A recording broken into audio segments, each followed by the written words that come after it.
Welcome back, ladies and gentlemen, to Mouth of the Mark. I'm Matthew Town. With me, as always, is Daniel John Schaefer. We're here reviewing Monday Night Raw. Daniel,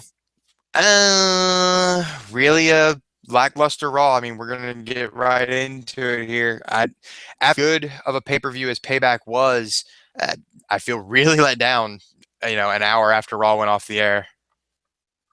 Yeah, man, I felt like it was a pretty rough Raw. I mean, like, especially like you said, we've had some pretty good Raws leading up to now, and the last night's show was pretty good, and then and then you have like this big old like cluster of just all these huge like exclusives or pay-per-views, whatever you want to call them. I mean, like within 4 weeks, there's like what four or five events if you count NXT. Like, it's pretty insane. So I think that they really need to they really needed to like continue their momentum up and knock it out of the park. And I felt like this one was a C at best to me. I mean, I felt like the match count was about right, but I felt like there was a significantly less in-ring work. Maybe it was just because the in-ring work that was there wasn't really of value that much. It was all storyline tonight.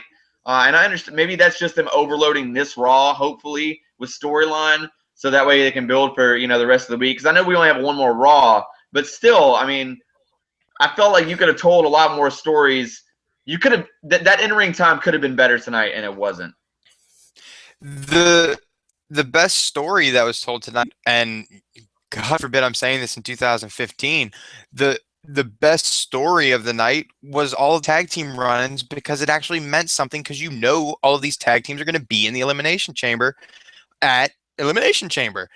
I Yeah. think they just took the wrong approach, because if literally zero contestants so far for the Money in the Bank, for the Elimination Chamber for the Intercontinental title, personally, I would have booked Raw with a bunch of contender matches. Yeah, you Yeah. get some mid card or some shine. You have your main event be something big. That's fine, but you know, I, Yeah, I think and it I could have been understand that booked. and I understand that the east side of that argument would be like, well, you got to spread it out so you can get more angles in on the show. But dude, you have 3 hours, man. Like, it's, I mean, I feel like there's just sometimes the more we do this show and the more I really think about it, the more I feel like creatives actually hands are tied a lot because of politics that happen, to where it's just like, well, in this guy's contract it says he's got to be on TV this much. Like, if you notice, there was a Rosa Adam Rose like makeout session as Kane walked by, and it's like, why would you do that?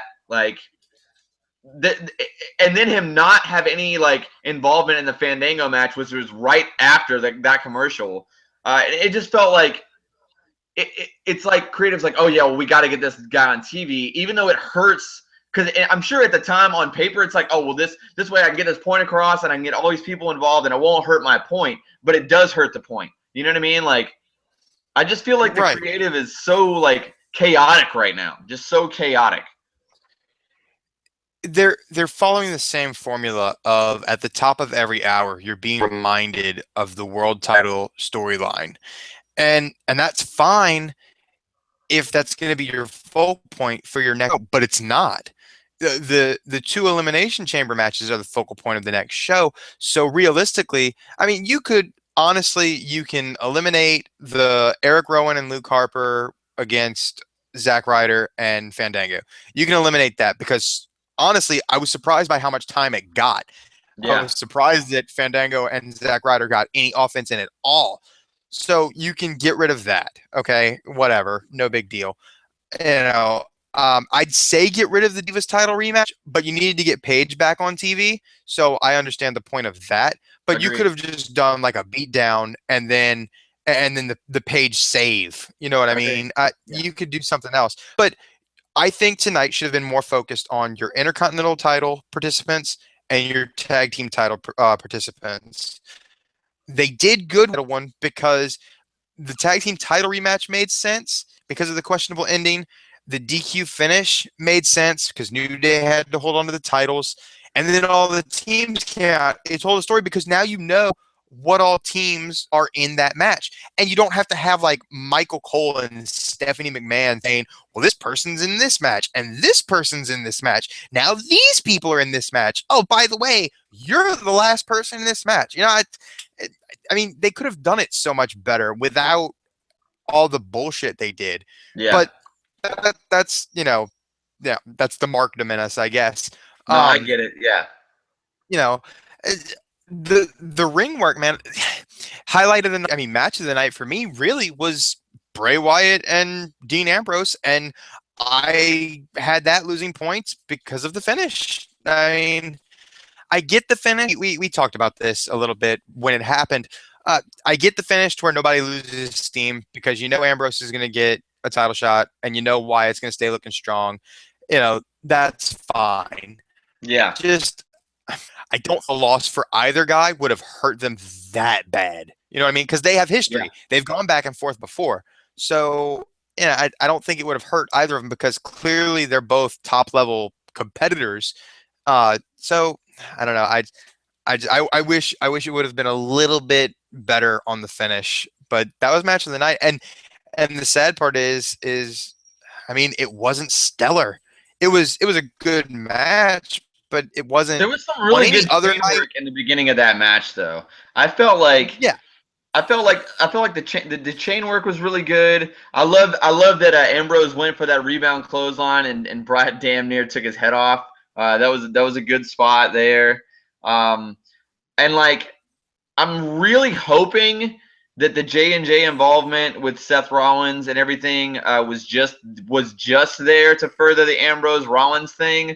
But there was this weird look between Seth Rollins and Bray after the match that was kind of like, oh, please God, don't do that. Like, please leave Bray alone. Do not try to sucker him into this authority thing. Please don't do that. Like, and then I was really worried, at the end of the night, when Ambrose came out during the Seth Rollins appreciation or whatever, that Wyatt may come out and try to like help Rollins out, and that I'm glad that didn't happen. So I think we did dodge a bullet there. But I did totally call last night that they were probably going to end up putting Ryback and Sheamus together in a program. And I am yep. really glad that the Wyatt Ryback thing was only the one match. And I'm glad that Wyatt like just picked Ryback up over his head and like raised him to this great, great match. But yeah, man, and like I could have sworn they said you were going to hear all the participants for the IC title match, and then by the time we got to the Ziggler match, it was like all of a sudden, okay, well he's the last participant named, and I was like, Yeah, wait, that only makes 3, like, so you missed I it. didn't know that. Like, when did Rusev go in there? Like, how did that happen? I don't remember at what point they announced him, but they did, and the Lana face turn happened. Lana turning face. Well, more Rusev kicking Lana to the curb, and then Lana coming out after the Ziggler match, and the whole That's all make Swerve, out with Ziggler dude. thing. That's all Swerve, though. Like, I think I know exactly. I think I know what they're doing now. They're just catering to the crowd. They have no intentions of breaking Lana and Rusev up at all. They're gonna cater to the crowd. They're gonna pander to the crowd and give her this like babyface shine for maybe even 2 months, like drag it out long, and then this huge swerve is gonna happen at the end of this feud, probably after like 3 pay-per-views, and then all of a sudden it's like back to this devilish boo the Russian. You know what I mean? Like, which is fine. Like, I'm fine with that. I'm fine with. I'd rather have that happen than her be with like really be written with Ziggler and like just hope for the best and hope that works out. Like, so I'm glad that that's what we're gonna get. I'm glad that she didn't end up going to become the new general manager or whatever and turn her into a super baby face, because I feel like now tonight there's no doubt, there's no denying it that this is a swerve. I was calling for a swerve like when they were teasing. Like I thought for sure it was going to be a swerve, and then Rusev was just going to come out and just lay in Ziggler. But I will say, hopefully that we Ziggler and Rusev, and Ziggler's going to make Rusev look like $1 million. Yeah. Period. Yeah. So Rusev, even the shine that Rusev has lost from this run with Cena, Ziggler's going to make him look like $1 million, and he'll be fine by the end of it. Yeah. Yeah, Um, I mean, and like the Neville Barrett match was pretty decent. I liked that it wasn't a lot of recycled spots. I liked that Neville went for that front flip spot and sold the knee really well. Um, I thought that it was a pretty much a basic WWE sympathy underdog babyface type match where Barrett just beats the crap out of him the whole time, and you feel bad for him because you can see that he's injured or whatever. And he may very well have like some actual ding on his knee or whatever, but I don't like Bo Dallas being involved in a Neville feud. I certainly don't like that at all. That it really made, bothered me. but I it think made honestly, sense. I think all right. So you know how all the dirt sheet stuff was saying, oh well, Bo, they're clearing out his merch, and they want Bo, they're gonna put Bo with Bray, and then we saw him on Raw, and he was kind of starting to grow the beard, and then he got beat. Bray came out, and we were all like, yeah, okay, dude. I honestly think this is one of those times where Vince was like, oh, all these marks on their dirt sheets, they think they know what's going on. Well, we're just gonna pull the plug on that one right now. Like it was like that's exactly what they did. I feel like they were like, all right, well, you know what? Let's not put him with Bray. Bray ended up carrying this Ryback match. Let's leave him on his own. He's got a good thing going on. Let's not ruin him with Bo Dallas. Let's shave him back up. Go back with this whole terrible, terrible TiVo gimmick. And then he comes out and like he always talks like this on his commentary. And I just can't. I can't deal with it, dude. He's so Mickey Mouse and terrible, dude. He's so terrible. I do not like Bo Dallas at all. I know that he had great matches with Neville and NXT for their title, that title then, but I mean, I saw it already, and I saw Neville carry him already. Like, I don't need to see that again. But I guess, like, I understand that, like, the main audience hasn't, and maybe this is a way for them to run Bo Dallas's contract out and just have him put Neville over even more, like, because he could probably use that right now. Because I got a good feeling Barrett's going to go on to something else now. I don't really know what he's going to do now that they have kind of know that it's going to be Ziggler and Rusev, and it's going to be Sheamus and Ryback. Like, where does Barrett go and all that? You know what I mean? Maybe he goes to Cena. Maybe we're gonna get Barrett versus Cena again. But I don't know, because with Barrett winning King of the Ring, you kind of want him to stay looking strong. So I don't know why you would put him with Cena when everybody knows the plan for Cena is going to be have him hold on to the U.S. title. So I don't know. But it'll be interesting to see what they do or who they pair with him. Because I don't know. I'm at a loss too as far as what they're gonna do with him. I mean, unless for some odd reason you bring up Finn Balor and let Balor go against Wade Barrett, but I don't think Balor's coming up anytime soon. Um, but Owens came up Yeah. tonight for a little appearance, and that was pretty cool. Which Corey and I were talking at lunch, and I straight up called it. I said, "Check it out! I saw this video of Owens doing a 5 knuckle shuffle in Albany, New York last night. I bet he answers Cena's Open Challenge tonight." And sure enough, his music hit, and I was like, "Yes, it's Kevin Owens!" And everything was all hokey dory, marking out, all this stuff. I didn't get too about it. I didn't really care. I thought it was a cool little stamp on the end, but I've already gotten text messages from a couple of my friends who are like, Owens just screwed up because he stepped on the U.S. title. What do you think? Do you think he really stepped up and he'll be off TV because he stepped on the U.S. title? Or was it something that was planned and he was Oh, making a dude, yeah. statement that the NXT Oh, that title was is a bigger written, dude. prize? That was written for sure. And the reason why it was written is because as soon as he hit that pop-up power bomb, he did his little Owen smile, and the first thing he did was look for the U.S. title. That was a planned book spot. That was Vince all over it because of all this whole social media thing when people walking And on the that's what I American said. flag. It's cheap heat, dude. That was definitely 100% scripted, dude. There's no See, way around that. that's what I said. That's what I said. I said that was scripted because of the pop culture of it, where all these people are walking on American flags and crap like that.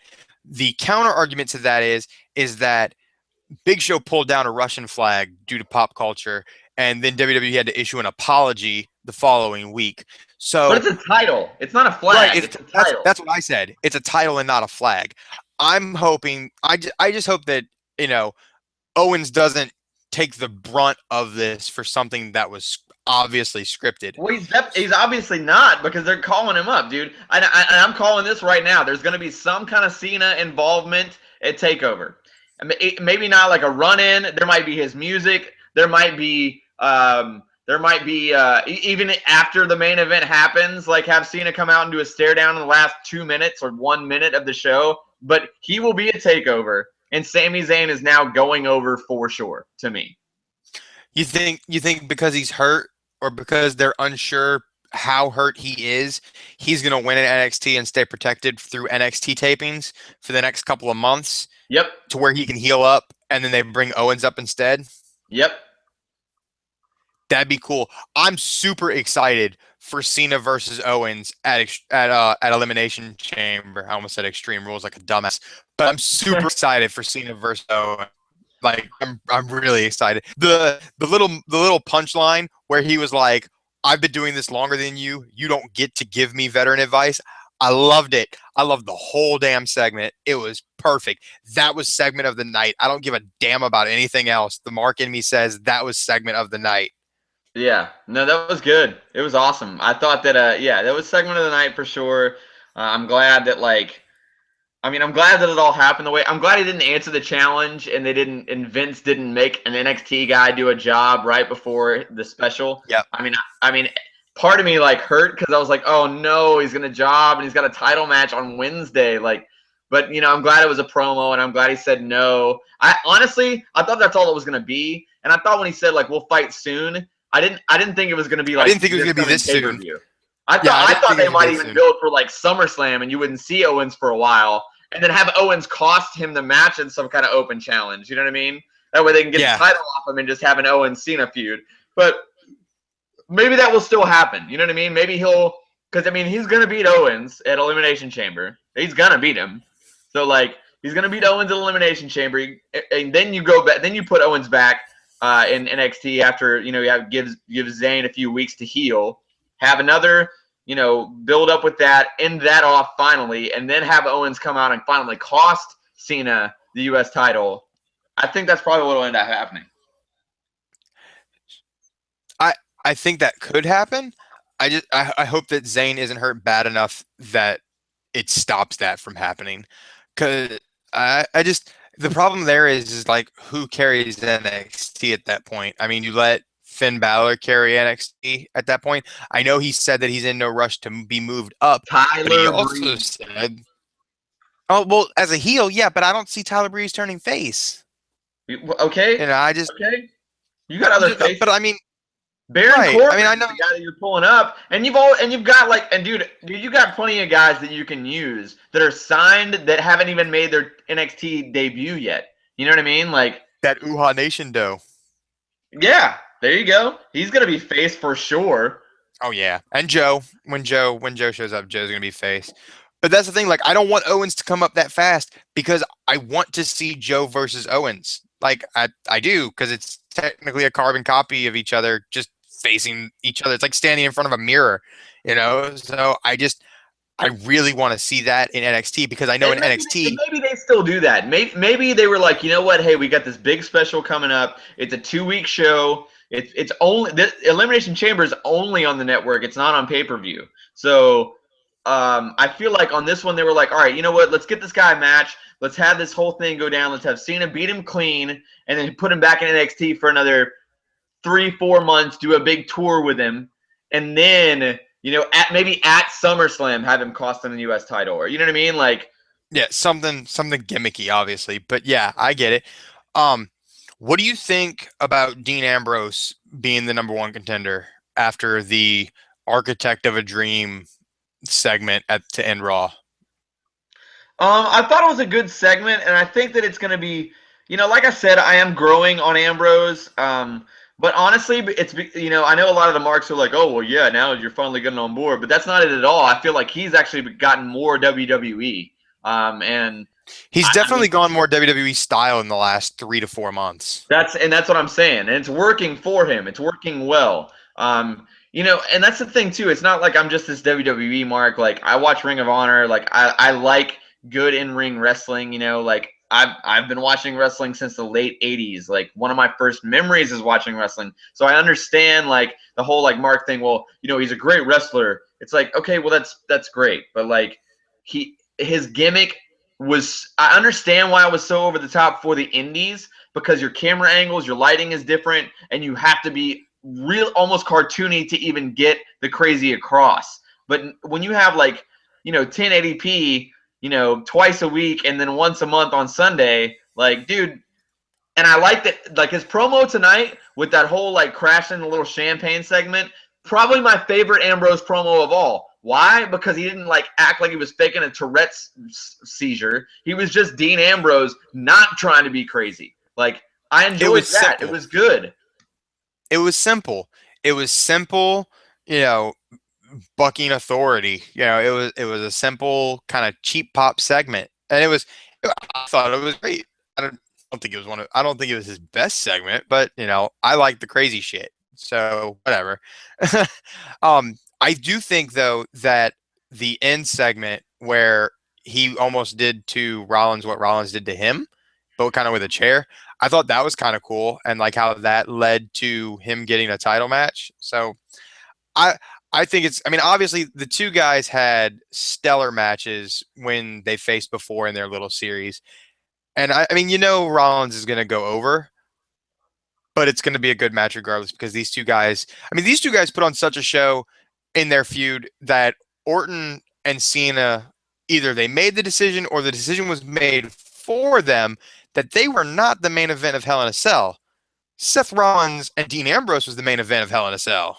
So, I Yeah. mean, these two are going to put on a great show. And it was a great Period. match last time. And I feel like they've done a really good job of like making people forget about that. You know what I mean? Like it's almost like they're trying to sell it like Ambrose Rollins for the first time. You know what I mean? Like, which is cool. I get it.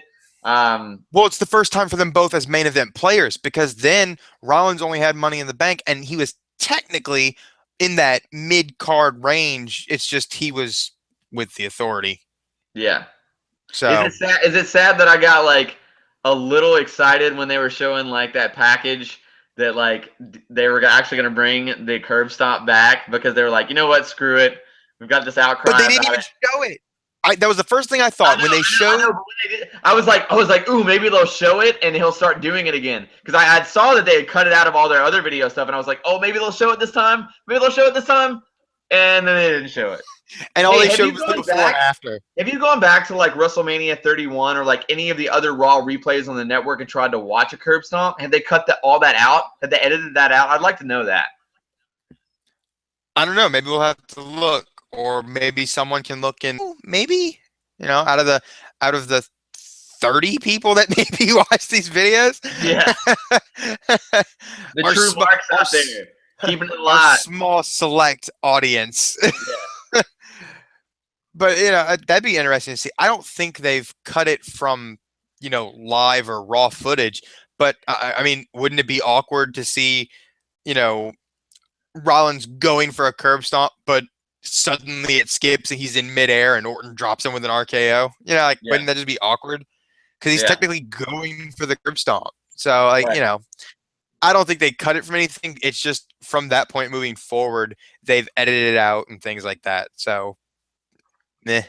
I I hope still say so. they should bring it back because Yeah, his absolutely, man. pedigree looks weak I as think shit. maybe they'll treat it the way they treated the Tombstone for a while. I mean, remember the Undertaker couldn't use the Tombstone for like 4 years. He was using the Last Ride. It may He not was have in been the four last years. I ride. think it was more like 2.5 years. I think, but still, like, but every now and then, like once a year, they would pull out the Tombstone. So I'm hoping like maybe in like a year or two, like in some huge feud from now, like he'll get the green light and he'll do the curb stomp to somebody, like, and we'll mark out huge for that when it happens. But It'll it'll be Sami Zayn versus Seth Rollins for world title, and Zayn's gonna sell the shit out of that curb stomp.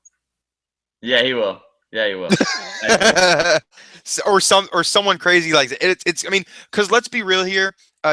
Raw aside, but and just looking at WWE's overall picture now, because let's face it, Raw was uneventful, and we've pretty much covered all we can cover that's important on Raw.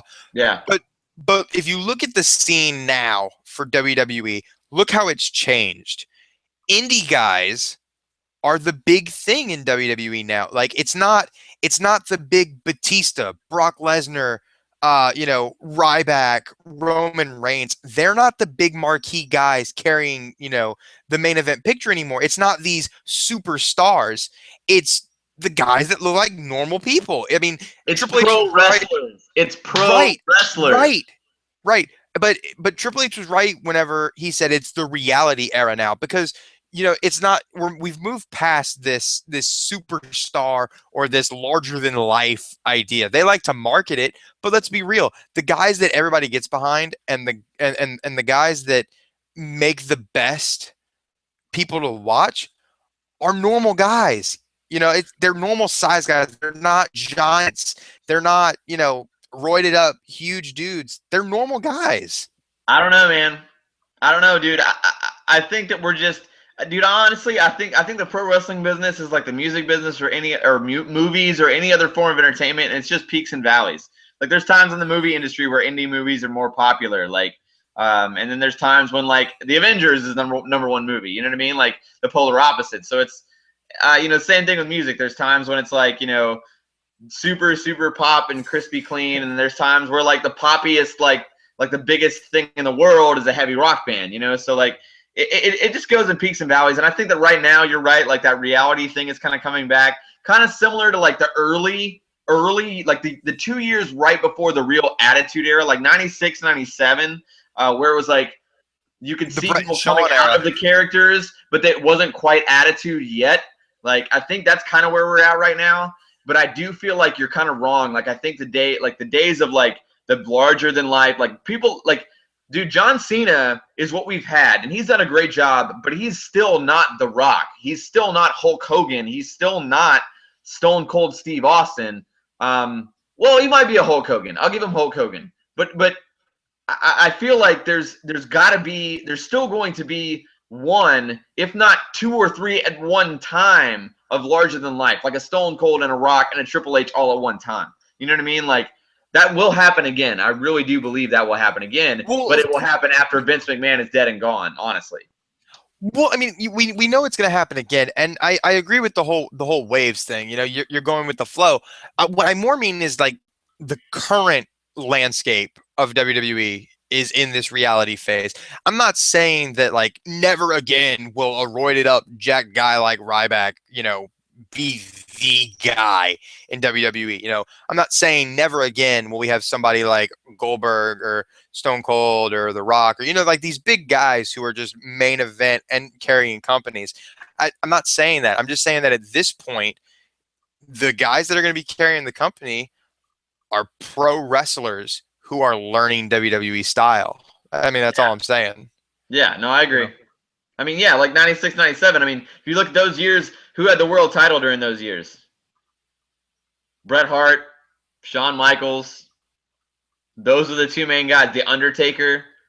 Right, I mean, like not, I mean, I guess you can call them WWE or WWF then creations, but they were wrestlers before they were superstars or whatever. Like they were wrestlers. They could go. I agree. And you're right. And dude, you're right too. Maybe some of these, maybe Owens becomes larger than life. I mean, it's possible. I honestly don't think I think that he knows his weaknesses on the mic, and so he goes with a certain like demeanor, and it works for him, and it has been working for him. But I feel like his mic skills aren't, they're main event, but they're not legendary. You know what I mean? Like they're not carrying the event for a little while, a few years maybe, but he's not an Edge or a God. I mean, even a JBL or a Booker T. Like he's not. He's kind of. It's almost like Ziggler. Like he's a great worker and his promos are better, but you still feel the like when they had the interview with Ziggler tonight, like. He would go to talk and then Ziggler would say something else. Like he would like walk away and then come back and say something else. And it was like, dude, you're clunk. Like you got to learn your timing in your promo. Like it was weird. You know what I mean? Like they're great wrestlers, but their promo skills aren't on the level that Bret Hart and Shawn Michaels and Owen Hart and Eddie Guerrero. So many countless others. I mean, I mean, heaven forbid me say it, but Chris Benoit, like, I mean, he had some really great promos too. You know what I mean? I'm a mark. You don't have to heaven forbid. Yeah. I'm one of those guys, and he's a totally different can of worms. But strictly talking from a pro wrestler standpoint, he's one of the best that there ever was, Right. promo and ring. But that's a completely different conversation for a completely different day. Because trust me, I do not have the time or patience to debate Chris Benoit. Yeah, I I mean, just, like, I yeah, just, dude. I don't Yeah, know. I can respect the guy and be disgusted with the guy at the same time. You know what I mean? Preach, preach, preach. But Chris Benoit aside, uh, but hey, have you heard about that new guy, Chris Benoit? um, but no, they're on the cusp. They're on the cusp of getting to that point, and I think I'm interested to see how Owens develops later on in WWE, because you've seen his face and heel work in Ring of Honor. I loved his heel work in Ring of Honor. His face stuff was okay, but his heel promos in Ring of Honor, like, they're some of the best heel promos I've ever seen.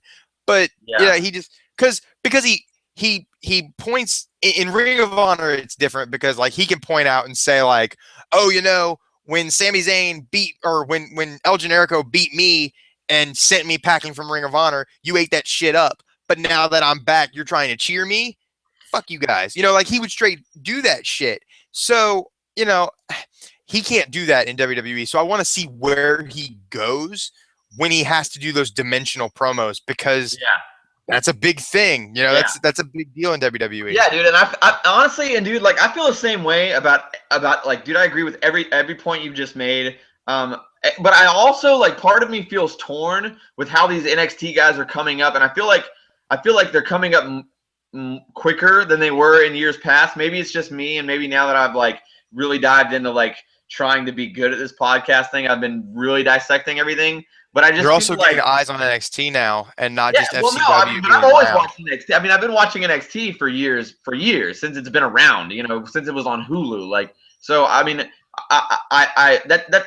But what I feel, I had this like fandom for NXT on its own, and I'm really hoping that they're taking the idea of making NXT its own separate pro wrestling brand. Like, you keep your PG, WWE cartoon style superstars, and you can cross them sometimes, but NXT should be pro wrestling. Like, you can actually have hardcore matches, you can actually do sicker bumps, you can have maybe a little bit more color, you can have a smart show, like, have our own, give us our own brand. How happy would we all be if they made NXT, if they finally landed a 3-hour show on cable TV that was like on Wednesday nights instead of their regular show, and they had a pay-per-view every month on the network, and it was its own thing. Dude, how much money would the WWE make? Because it's not like it would really hurt the WWE, and even if it did, it's only going right back to their left pocket instead of their right. Like. Yep. I mean, it wouldn't hurt. I would just like to see. Let me propose this to you, because with them doing Owens versus Cena, I had this idea, and it's just a pipe dream, obviously, but whatever. So you mentioned Owens costing Cena at SummerSlam, but let's go back with your original idea of Cena costing Owens at TakeOver. What if Cena does cost Owens somehow, and then you have the Elimination Chamber match between Owens and Cena? What if we get that thing that we talked about a couple weeks ago? What if we get some type of NXT versus main roster, just not invasion, because I mean NXT has to go back to NXT at some point, but you know what I mean? Kind of like even if it's a Survivor Series thing, which we will have Survivor Series in a few months. What if we have like an NXT versus WWE, like, or NXT versus Raw, or something like that? I think that'd be cool. I mean, who's gonna win, because you can't make the main roster look like a bitch, but it'd be good work. You know what I mean? Like, I don't like that, man. I don't, because I feel like if you did that on such a big show, especially a big it would show hurt like NXT Survivor more than it Series, would help. it would hurt the brand. It would hurt Yeah, the brand. You should yeah, never have more than one match, and it should never be more than a tag team versus a tag team. You know what I mean? Like it should never be like factions from one going to the other and fighting a different faction. Like now what would be cool is if Owens goes over and next week on Raw they make it a double title match. And then they take my original idea and put And throw Cena in NXT. Cena in NXT with the U.S. title. So that way you have an NXT title, and the U.S. title is now the secondary title for NXT, and you just have one main WWE title and the IC title for Raw. I said that months ago. Like, that would be awesome. They should do that. If they do, dude, if they do that and Cena wins and goes to NXT with both titles and then loses the U.S. title in NXT on an open challenge, I will seek legal counsel to get paid for that idea. Here's the thing, man. If Cena does NXT too, because you know he's not going to go off of Raw. Like he's not going to disappear from Raw. He's still a draw. So Yeah. do you imagine how busy that you're going to be? Like, I mean, I get that NXT is taped, but still, like that's a lot. You know. I But mean, hey, not really though. What is it? 2 shows that are taped? So instead think of it's 3. doing the normal WWE house shows, you just fly out and you do takeovers instead. It's not any more work. It's just you're not doing house shows for a month or 2. But you're talking about the same company that if Cena misses a house show, they give refunds. Yeah, you're right. I mean, you know, so I don't know, man. It's one of those like pipe dream things, you know what I mean? And I don't want like a full on like invasion like NXT storms WWE, but like, you know, on a pay-per-view, throw like, you know, I don't want Blake and Murphy because meh. But you know, Yeah. throw something like Big Cass and Enzo versus Primetime Players or Yeah. something. You know, like you know, Yeah, one, like I mean, one cross match per pay per view. I'd be happy. dude, over under. How long do we have to wait until NXT goes to a 2-hour show every week? I'm gonna say 6 months. Mm, I say over 6 months because I think they'll wait to see how it does on the road before they try bumping it up to 2 hours. So I say more than 6 months, but no later than WrestleMania. Okay. That's just me. Okay. So we're talking between 6 to 10 months, you know, but under a year. Yeah. Okay, I'll go with under a year. I'll go with under a year. I will But be very surprised if they're at 1 hour by April of next year. you think they ever get on cable TV? I think that if SmackDown's moving to USA, that opens a 2 hour slot on Sci-Fi for a reason. No, I think Sci-Fi's done with WWE. You think? I think they built their network up enough, and I think that they have their own like original programming that's doing well enough for them to where, and you know, the success of Sharknado movies that they made a lot of money on. I really no, I'm serious. Like I think that I think they're done with pro wrestling. I think they just needed it for ratings boosting. I think they tried to take a page out of the Turner broadcast thing, and it worked for them for a little while. But I think honestly, I'm excited because SmackDown going to USA means to me that like, dude, USA has its own network too, and they do pretty well. They have some pretty cool original series. Like they're a good, strong network, and they're not going to allow like a subpar show for SmackDown. Like it's going to be even taped. Huh? I said even a tape show. I mean, it's still going to be. They're going to have standards for it. You know what I mean? So either one of two things happen. They need to go back live, man. They need to go back live with that show. So either one of two things happens. SmackDown does very well moving to USA, or SmackDown suffers the worst 6 months ever on USA. And then once that contract with USA is up in less than a year, NXT and SmackDown swap. I'm fine with that. And then just put SmackDown on the network exclusively? Yeah. I'm fine with that. Keep NXT on Wednesdays, run it live 1 hour. Or 2 hours. I mean, run it live 2 hours. But if you're going to have NXT on a network, you don't want it to get the SmackDown treatment. You make NXT live once you take it on the road. I think you have to. Yeah, yeah. I mean, I could see you. I don't know, man. Do you remember? Do you remember the old WWF superstars that came on Sunday mornings? I do not. When I started watching, it was oh Lord, what was before Velocity? Because I remember Sunday Velocity Night and Heat. Heat very well. Well, they ran both. They ran Saturday Night Velocity and Sunday Night Heat because Sunday Night Heat used to come on like when the Royal Rumble was around. Sunday Night Heat was dedicated to the number draw, It was superstars. It was superstars before and then they Velocity. brought it back. Okay, Yeah. so I remember that. I don't remember. I don't remember like Saturday Night Main Event like pre 2006. I don't remember Saturday Night Main Event or anything before that. My most recent memories of well my furthest back memories of weekend wrestling would be Velocity and Heat, and then there was one right before it, which if it's Superstars, that's it. That's like as early as I go. I didn't get into wrestling Yeah. until like Well, late there was early Shotgun 90s. Saturday Night too. There was Shotgun Saturday Night that came on. That was, I think, that actually was what Velocity was originally. I'm a horrible Mark. Don't make me lie to these people. I mean, we have a select audience as it is. I don't need to lose views, you know, because I lied about what Saturday show I remember.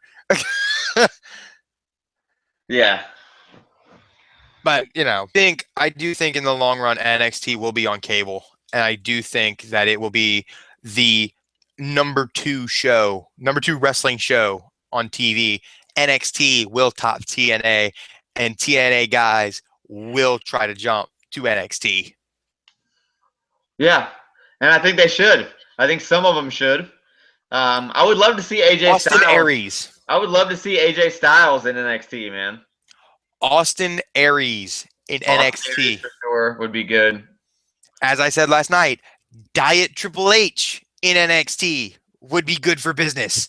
Yeah, Bobby Roode would be good. Maybe not. I don't know. I'm not that big of a James Storm guy. I know he got better. I don't know. I mean, Yeah, I worked the guy, but I don't know. I don't know. he'd get killed. They'd kill James Storm. I mean, because with what he's doing now in TNA, or what he was doing with the Revolution, they'll destroy it because like they'll bury him because they'll say he was a ripoff of Bray Wyatt. I mean, they'll do something like that. You know what I mean? He's Yeah, doomed. Like if he comes to WWE, I think he's doomed.